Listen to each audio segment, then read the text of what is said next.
The cook was fired for theft, and the restaurant owner asked her a question. Her answer left the owner paralyzed. The rising sun painted the Bayview sky in shades of orange and pink, reflecting off the calm waters of the Pacific. This small coastal town in California was slowly waking up, the streets still empty except for a few early bird fishermen and shop owners opening their doors. In the heart of town, a wooden sign gently swayed in the sea breeze, Sea Breeze. The restaurant, with its large windows and red brick facade, was more than just a place to eat. It was the community's gathering spot, where stories were shared, friendships formed, and traditions kept alive. Eleanor Thompson, a 50-year-old woman with gray hair and determined eyes, unlocked the back door of Sea Breeze. Her steps echoed in the empty kitchen as she turned on the lights and began her daily routine. The lines on her face told the story of a life not devoid of challenges, but her eyes sparkled with the strength of someone who had faced storms and survived. As Eleanor checked the supplies, the door opened again. Maria Gonzalez, the 45-year-old chef, entered with a warm smile. "Good morning, Eleanor," she called, her Mexican accent soft but noticeable.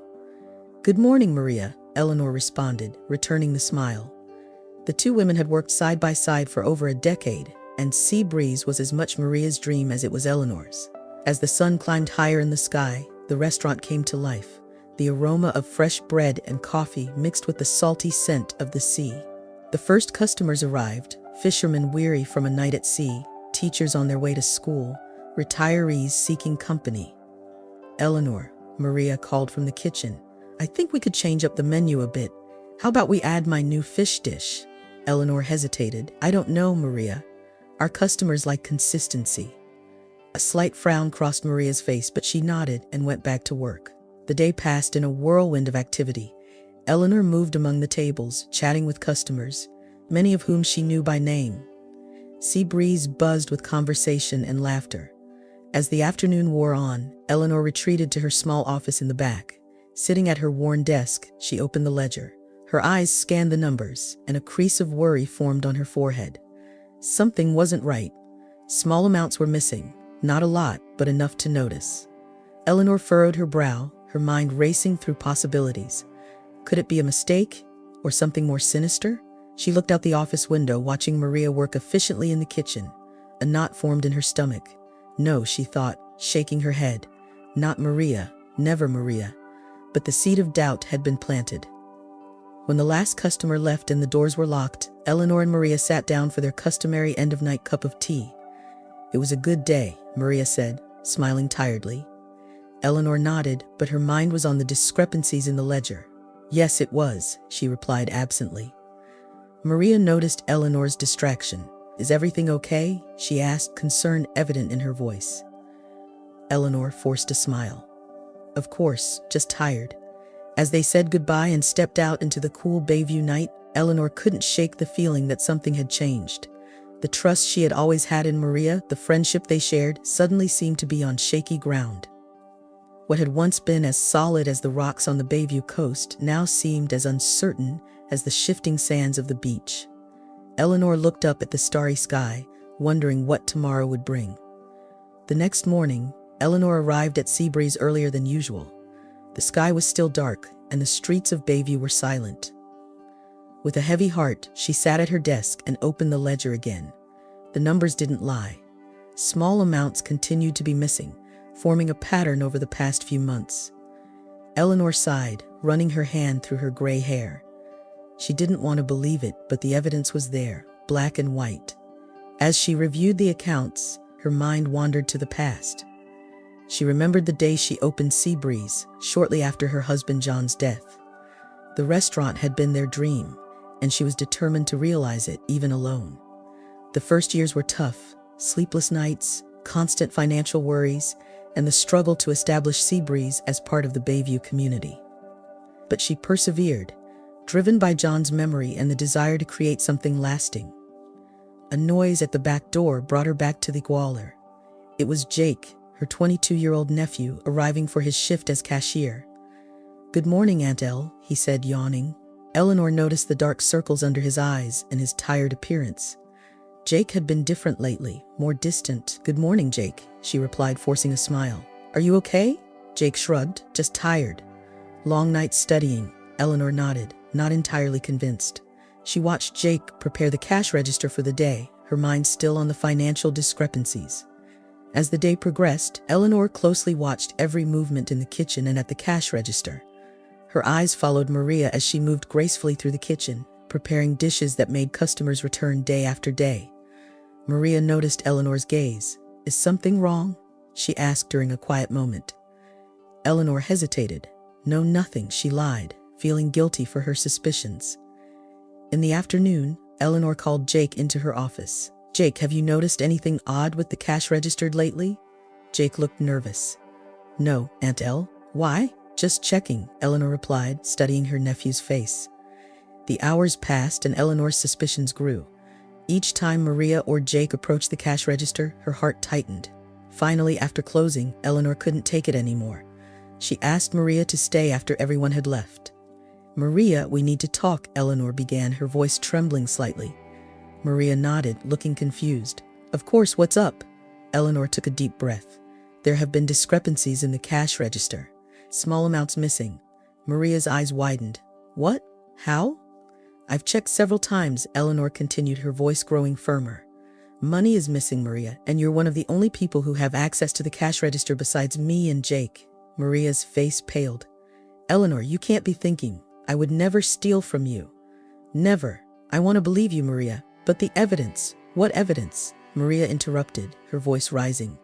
I've dedicated my life to this place, just as much as you have. Eleanor felt tears in her eyes.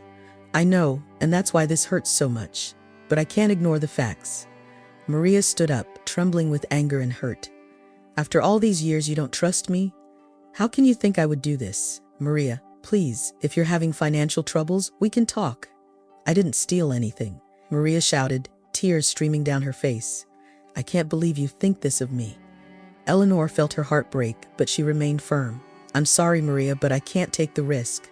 You're fired. The silence that followed was deafening. Maria looked at Eleanor as if she were a stranger. You'll regret this, Eleanor, Maria finally said, her voice low and trembling.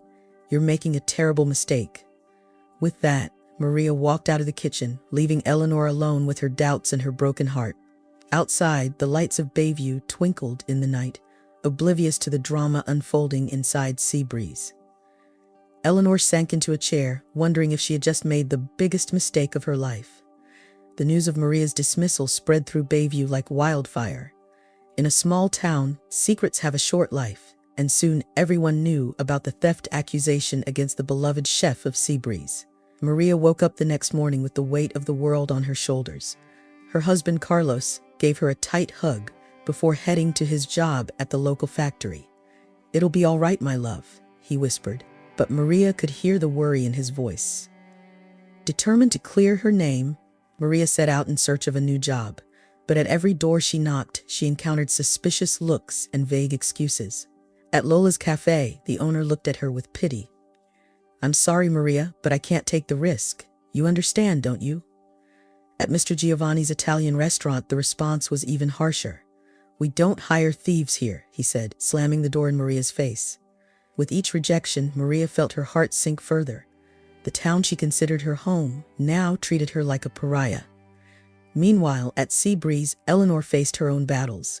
Maria's absence was felt in every dish that came out of the kitchen. The customers noticed the difference. The fish isn't as good as it used to be, commented Mr. Thompson, a regular customer. Where's Maria? Asked Mrs. Rodriguez. Nobody makes a paella like her. Eleanor smiled politely and offered vague excuses, but inside, doubt ate away at her. Had she made a terrible mistake? Jake watched everything with a distant look, his hands trembling slightly as he operated the cash register. At night, Maria returned home exhausted and disheartened. Her sons, 16-year-old Miguel and 12-year-old Lucas, anxiously awaited news. Did you find a job today, Mom? Asked Lucas, his big brown eyes full of hope. Maria forced a smile. Not yet, Mijo, but tomorrow will be better. While preparing dinner with the few ingredients they had in the pantry, Maria noticed Lucas coughing. It wasn't the first time that week. Are you okay, Lucas? She asked, placing her hand on her son's forehead. Lucas nodded, but Maria noticed he was warmer than usual. A new worry joined the many that already weighed on her heart. Days turned into weeks. Maria continued her fruitless job search, while Seabreeze struggled to maintain its standards without its star chef. Eleanor hired a new chef, a young man fresh out of culinary school, but his elaborate and pretentious dishes did not please the simple palates of the Bayview residents. "This isn't real food," complained old fisherman Joe, pushing his plate of Mediterranean fusion with Asian touches away. Empty tables became an increasingly common sight at Seabreeze. Eleanor spent sleepless nights, worried about the future of the restaurant she and John had dreamed of together. Jake, for his part, seemed more nervous and jittery.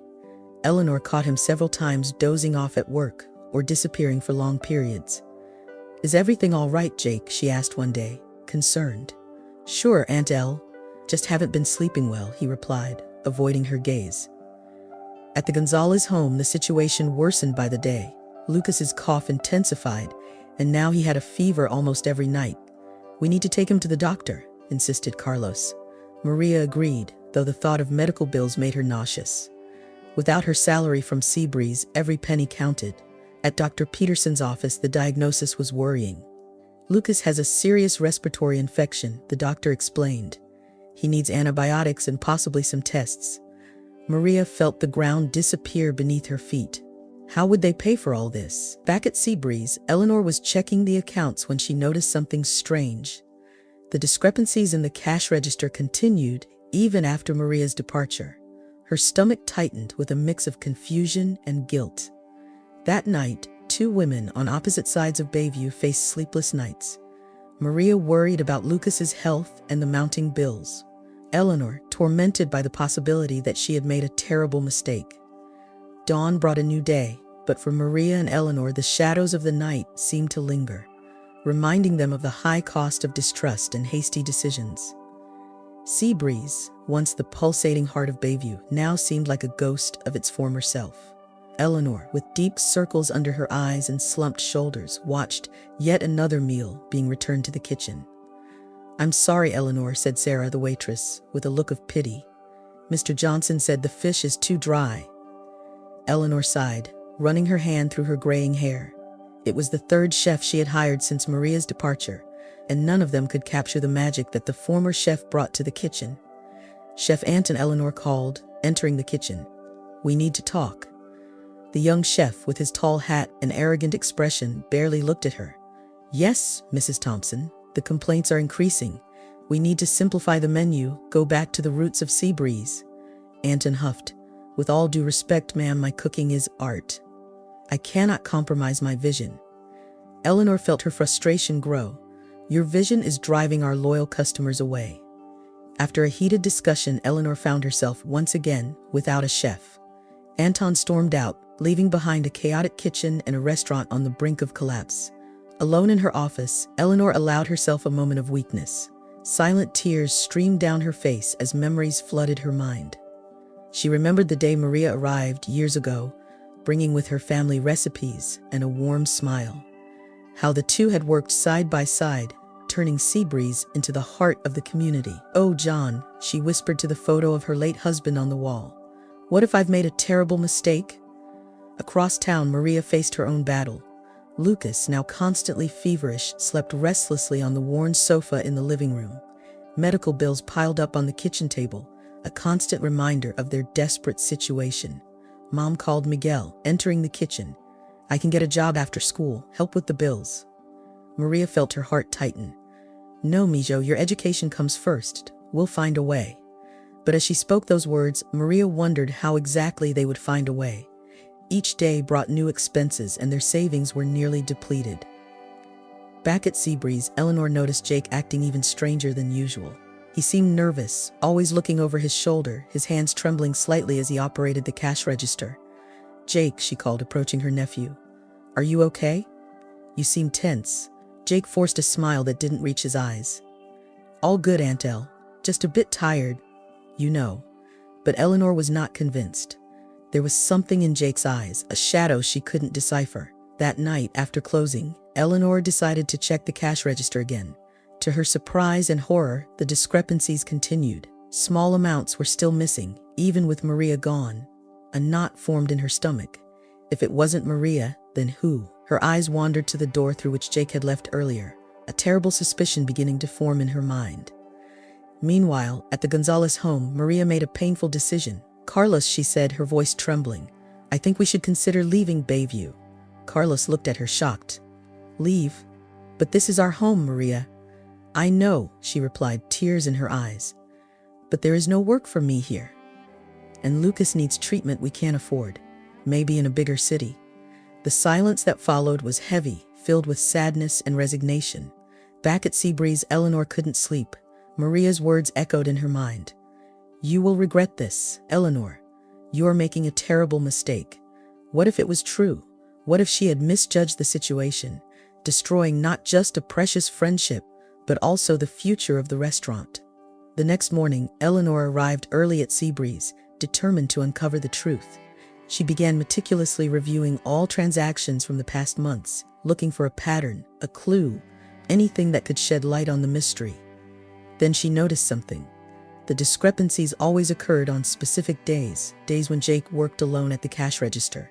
Eleanor's heart raced. It couldn't be.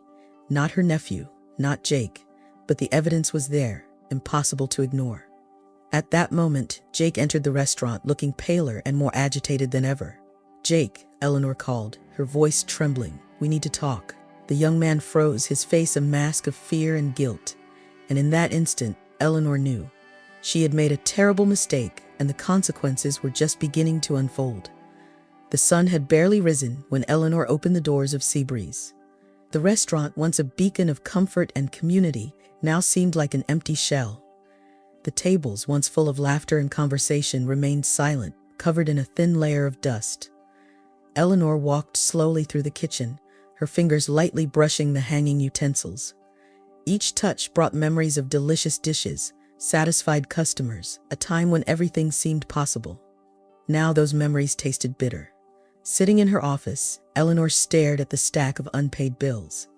Seabreeze was on the verge of bankruptcy. Without Maria's culinary magic, the customers had disappeared, taking the soul of the restaurant with them. "John," she whispered to the photo of her late husband, "what have I done?" At that moment, Eleanor made a decision. She needed to find Maria. Not just for the sake of Seabreeze, but to correct the terrible mistake she had made. Across town, Maria woke up to another day of uncertainty. Lucas's cough echoed through the small house, a constant reminder of the urgency of their situation. "How is he?" asked Carlos, his voice laden with worry. Maria shook her head. "The fever won't go down. We need more medicine, but—" Her voice faltered, the unspoken words weighing in the air. They had no money. With renewed determination, Eleanor grabbed her car keys and headed toward the neighborhood where she knew Maria lived. Each block she passed seemed to increase the weight on her heart. How would she ask for forgiveness? How would she explain her mistake? Finally, she arrived. Maria's house was small, with peeling paint and a neglected garden. Eleanor hesitated for a moment before knocking on the door. Silence. She knocked again, harder this time. The door opened slowly, revealing Maria. Eleanor barely recognized her. The vibrant, lively woman she had known seemed to have aged years in just a few weeks.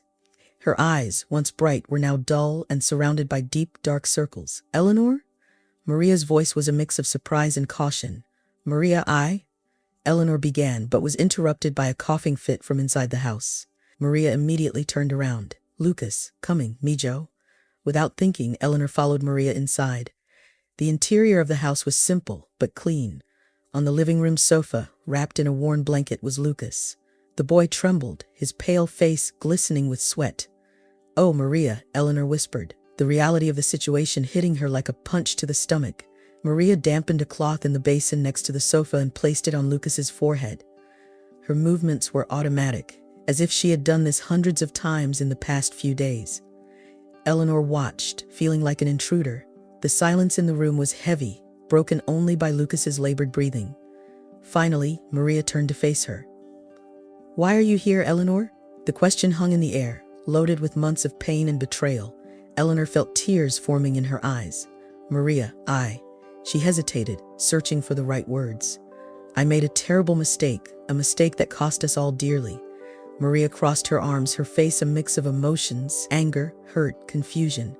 Eleanor took a deep breath and continued, "The money, the discrepancies at the cash register. It wasn't you. It never was you." Maria's eyes widened in understanding. "Then why?" she began, but her voice broke.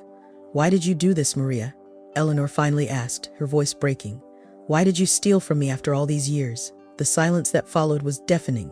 Maria looked at Eleanor, her eyes filling with tears. When she finally spoke, her voice was low, almost a whisper. "I never stole from you, Eleanor. The money that was missing, I was using it to buy better, fresher ingredients. I wanted Seabreeze to be the best, even if it meant sacrificing my own salary. I love that place like it's my own." The words hit Eleanor like a bolt of lightning. Her legs weakened and she fell to her knees, the weight of the truth crushing her. "Oh God," she sobbed, tears now flowing freely. "Maria, I messed up everything." Maria knelt beside Eleanor, her own anger melting away in the face of her former friend and boss's evident pain. "I should have trusted you," Eleanor continued between sobs. "I should have asked, should have." "Shoo," Maria soothed, placing a hesitant hand on Eleanor's shoulder. "It's done now." The two women remained like that for a long moment, united in their grief and regret. The ticking of the clock on the wall seemed to echo the lost time, the missed opportunities. Finally, Eleanor looked up, meeting Maria's gaze. "Can we fix this?" she asked, her voice barely more than a whisper. "Is there any chance we can go back?" Maria looked at Lucas, still trembling on the sofa, and then back at Eleanor. Her face was a complex mix of emotions: hurt, hope, fear, determination. "I don't know, Eleanor," she replied honestly, "but for Lucas, for Seabreeze, maybe it's worth trying." The silence following the conversation between Eleanor and Maria was broken by the sound of Eleanor's cell phone. She picked it up with trembling hands, seeing Jake's name flashing on the screen. "Sorry, I need to take this," she said to Maria, who nodded silently. "Jake, what's wrong?" Eleanor asked, trying to keep her voice steady. "Adele, I need to tell you something." Jake's voice sounded broken, almost unrecognizable. Eleanor felt her heart tighten. "Jake, what happened? I can't take it anymore. And it was me. I was the one who stole the money from Seabreeze." Jake's words confirmed Eleanor's suspicions, but hearing the confession aloud was like a punch to the stomach. She looked at Maria, who watched with concern. "Jake, where are you?" "Stay there, I'm coming to you," Eleanor said, hanging up the phone. Turning to Maria, Eleanor quickly explained the situation. "Maria, I need to go." Jake confessed. He's the one who stole the money. Maria was stunned, the implications of this sinking in. "Go," she said simply. "Take care of him." Eleanor rushed to her car, her mind spinning with the revelations of the last few minutes. As she drove to Jake's apartment, memories flooded her mind. Jake is a child, laughing and running around Seabreeze. Jake is a teenager, helping on weekends. When had things gone so wrong? Arriving at Jake's building, Eleanor climbed the stairs 2 at a time. She knocked on the door, calling her nephew's name. Jake opened the door, his eyes red and swollen from crying. "Aunt Elle, I'm so sorry, I really am." Eleanor entered, closing the door behind her. The apartment was a mess, with clothes scattered and empty bottles everywhere. "Jake, what happened? Why did you do this?" Eleanor asked, her voice a mix of disappointment and concern. Jake collapsed on the sofa, covering his face with his hands. I started using drugs. At first, it was just occasionally at parties, but then I couldn't stop." Eleanor sat beside him, placing a hand on his shoulder. "Oh, Jake, I needed money to buy more. I started taking there. I thought no one would notice," Jake continued, sobbing. "But then the debt got bigger, and the guy started threatening me. I didn't know what to do." Eleanor felt tears running down her own face. How had she not noticed? How had she let things get to this point? "Jake, why didn't you tell me?" "I could have helped," she said softly. Jake lifted his face, his eyes full of shame. "I was afraid of disappointing you, of admitting I had failed. And then, when you accused Maria, I panicked. I knew I should tell the truth, but I was so scared." Eleanor pulled Jake into a tight hug, feeling her nephew's body shake with sobs. "We'll fix this, Jake, together. But first, we need to right the wrongs we've done." Meanwhile, back at Maria's house, Lucas had woken up and was sitting on the sofa, still pale, but a bit more alert. "Mommy, who was that lady?" he asked, his voice hoarse. Maria sat next to her son, running her hand through his sweaty hair. "That was Eleanor, Mijo, my former boss at Seabreeze." "The one who accused you of stealing?" Lucas asked, furrowing his brow. Maria sighed. Yes, but things are complicated, Mijo. Sometimes people make mistakes even when they have good intentions. Lucas coughed, and Maria quickly offered him a glass of water. As the boy drank, she couldn't help but think about Eleanor and Jake. The anger she had felt for so long was starting to give way to a complex mix of emotions, compassion, sadness, and even a little hope. Back at Jake's apartment, Eleanor was helping her nephew pack a bag. "You're going to stay with me for a while," she said firmly. "We're going to get you into a rehab center. We'll get through this together, Jake." Jake nodded, tears still streaming down his face. "Adele, what about Seabreeze? And Maria? I messed up everything." Eleanor took a deep breath. "Yes, Jake, you made a grave mistake, but I did too. I accused an innocent person without solid evidence. Now we have to do whatever we can to fix things." As they packed, Eleanor called Maria. "Maria, sorry to call so late. We need to talk about everything. Could you come to Seabreeze tomorrow morning?" There was a pause on the other line before Maria responded. "Yes, Eleanor. I'll be there." Hanging up the phone, Eleanor looked at Jake, who looked small and frightened, so different from the confident young man she knew. "Tomorrow will be a new day," she said, both to Jake and to herself. "A day to start mending our mistakes." That night, in different parts of Bayview, 3 tormented souls struggled to sleep. Eleanor, consumed by guilt and determined to set things right. Jake, facing the demons of his addiction and the consequences of his actions. And Maria, torn between the hurt of the past and the possibility of a reconciled future. Dawn would bring not just a new day, but a chance for redemption, forgiveness, and perhaps a new beginning for them all. The sun had barely risen when Eleanor opened the doors of Seabreeze. The air still carried the scent of fresh coffee and newly baked bread, a reminder of better days. She sighed, looking around the empty restaurant, waiting for Maria's arrival. The doorbell rang and Maria entered, hesitant. Her eyes swept over the place, filled with memories and conflicting emotions. "Thank you for coming," Eleanor said, her voice trembling. Maria nodded, sitting down at a nearby table. "What did you want to tell me, Eleanor?" Eleanor took a deep breath. It was time for the truth. "Maria, I made a terrible mistake. Jake confessed that it was he who stole the money. He has a drug problem." Maria was silent for a moment, processing the information, and now she finally asked. "Now," Eleanor began, "I want to make things right, clear your name publicly, offer you your job back if you'll accept it." The words hung in the air, loaded with hope and apprehension. Maria looked out the window, thoughtful. "It's not that simple, Eleanor. Trust was broken. The whole town saw me as a thief." At that moment, the door opened again. It was Mayor Thompson, followed by some local residents. Eleanor had invited them for an important meeting. "Ladies and gentlemen," Eleanor began, her voice slightly trembling, "I called you here to make a public confession and apology." The next few minutes were intense. Eleanor explained the mistake, exonerating Maria from any blame. There were murmurs of surprise and disbelief among those present. "Maria," Eleanor said, turning to her, "I asked for forgiveness, not just on my behalf, but on behalf of all Bayview." All eyes turned to Maria, who seemed to struggle with her own emotions. I need time," she finally said. In the days that followed, the news spread throughout the town. Some people approached Maria to apologize, while others still looked at her with suspicion. At Seabreeze, Eleanor struggled to keep things running. The customers were still few, and those who came often asked about Maria. "Is she coming back?" was a frequent question. Eleanor could only answer, "I hope so." Meanwhile, Jake began his treatment. The first weeks were tough, with withdrawal crises and moments of weakness. Eleanor visited him regularly, offering support and unconditional love. Maria, on her own, faced her battle. Lucas's health slowly improved, but the bills continued to pile up. She found herself looking at the phone, considering calling Eleanor, but always hesitated at the last moment. The path to redemption was proving arduous and filled with obstacles, but in Bayview, small steps were being taken towards healing and forgiveness. Autumn had arrived in Bayview, bringing with it cold winds and golden leaves. At Seabreeze, Eleanor looked out the window, her mind working furiously. She knew she needed to do something to help Maria and, at the same time, bring the community back together. That's when the idea struck, a charity dinner.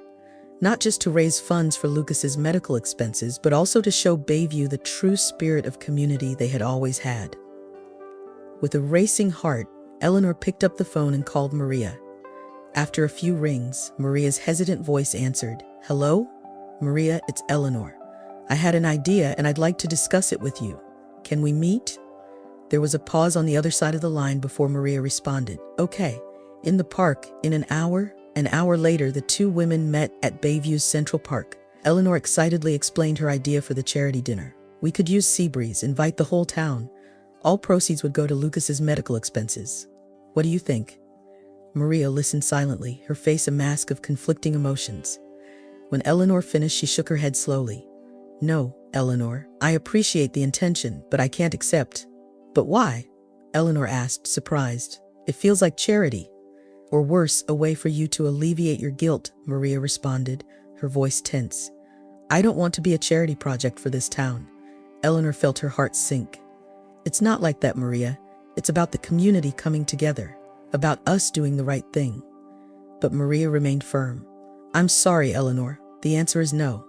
In the days that followed, Eleanor refused to give up on the idea. She began making calls, trying to organize the event even without Maria's approval. However, obstacles soon began to emerge. Local suppliers, still hesitant due to the recent controversy, were reluctant to get involved. "I'm sorry, Eleanor," said Mr. Johnson, the local seafood supplier, "but I can't risk my reputation at this time." Longtime customers of Seabreeze also expressed their doubts. "A charity dinner? I don't know, Eleanor," commented Mrs. Patel, a regular customer. "Things still seem a bit complicated." To make matters worse, Jake, who was in recovery, heard about the planned event and panicked. Fearing that his involvement in the theft would be publicly exposed, he began to secretly sabotage Eleanor's efforts. Mysterious calls canceling reservations, rumors spread around town about the quality of the food at Seabreeze. All were the work of Jake, consumed by fear and guilt. The community of Bayview remained divided. Some saw the dinner as an opportunity for healing, others as a transparent attempt by Eleanor to clean up her image. Frustrated but determined, Eleanor decided to make one last attempt to convince Maria. She went to the Gonzalez's house, finding Maria in the front garden. "Maria, please reconsider," Eleanor pleaded. "This dinner could do a lot of good, not just for Lucas, but for the entire community." Maria turned, her eyes flashing with anger. "Don't you understand, Eleanor? It's not just about the money.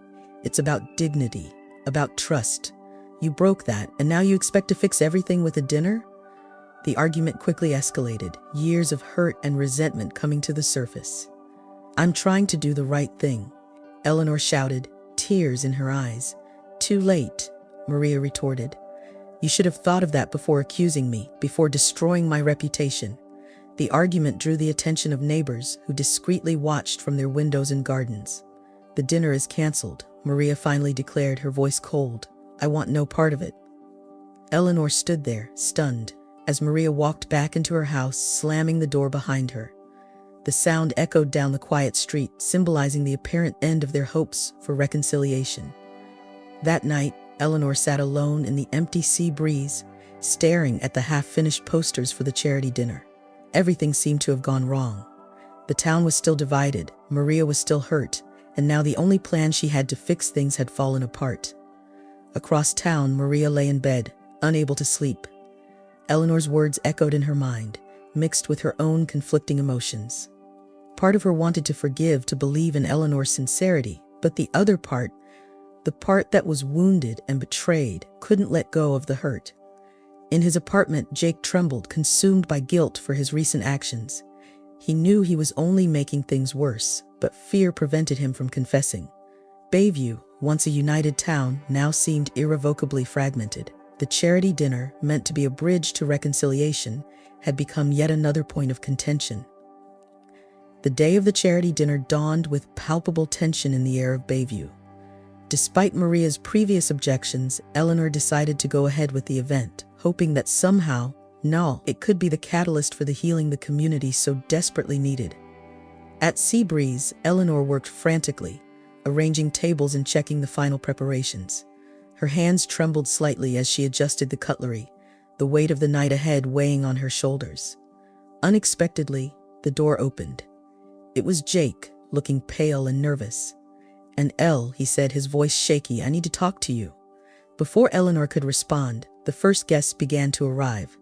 The tension in the air was almost palpable, with curious looks and whispers circulating around the room. While Eleanor greeted the guests, Jake stepped up onto the small makeshift stage. With trembling hands, he picked up the microphone.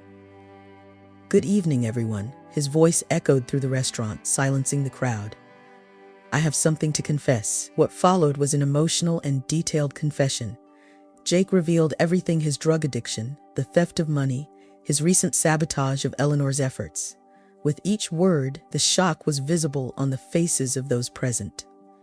Eleanor, paralyzed by surprise, watched the scene unfold. Her eyes met Maria's, who had just entered the restaurant, drawn by the commotion. When Jake finished sobbing and asking for forgiveness, a heavy silence fell over Seabreeze. It was Maria who broke it, walking slowly to the stage. "Jake," she said, her voice surprisingly gentle, "thank you for your courage." Turning to the stunned crowd, Maria continued, "We all make mistakes. We all judge too quickly at times. But what defines us are not our mistakes, but how we choose to correct them." Eleanor, with tears in her eyes, joined Maria on the stage. "Maria is right," she said. "This dinner is not just about raising funds. It's about forgiveness, about rebuilding our community." The two women, side by side, shared their stories, the misunderstandings, the pain, but also the hope for reconciliation. With each word, the atmosphere in the restaurant shifted, the tension giving way to a collective understanding. When they finished, hesitant applause began, growing into an emotional ovation. Tears were visible on many faces. Maria, in a symbolic gesture, headed to the kitchen. Minutes later, she emerged with a dish not on the planned menu, a unique fusion of her favorite dishes with Eleanor's, a culinary representation of their shared journey. As the guests savored the meal, conversations flowed freely. Old grievances were openly discussed, apologies were offered and accepted. The community of Bayview, so divided for so long, began slowly to yield. At the end of the night, Eleanor and Maria found themselves alone in the kitchen of Seabreeze. So Eleanor began hesitantly, "What happens now?" Maria smiled, tired but hopeful. "Now, Eleanor, we start over. Together." The two women embraced, years of pain and misunderstandings finally giving way to forgiveness and hope. In the months that followed, Bayview witnessed a transformation. Seabreeze flourished again, with Eleanor and Maria working side by side. Jake, with support from the community, continued his recovery, becoming an example of redemption. 1 year after the charity dinner, Seabreeze was bustling with life. Old and new customers crowded the tables, savoring not just the delicious food, but also the renewed sense of community. In the kitchen, Eleanor and Maria worked in harmony, their culinary styles complementing each other perfectly. Outside, Lucas, now healthy, helped serve the tables, his bright smile a constant reminder of the power of generosity and forgiveness. As the sun set over Bayview, bathing Seabreeze in a golden glow, it was clear that this small seaside town had learned a valuable lesson. Through trials and tribulations, they had rediscovered the true meaning of community, forgiveness, and new beginnings. And so Seabreeze continued, not just as a restaurant, but as a symbol of what can happen when people choose understanding over judgment, forgiveness over resentment, and love over fear. Did you enjoy the story we shared today? If so, don't forget to like the video and leave a comment below sharing your thoughts or similar experiences. Turn on the notification bell to always be updated with new content. Let's rebuild bridges of understanding and love together.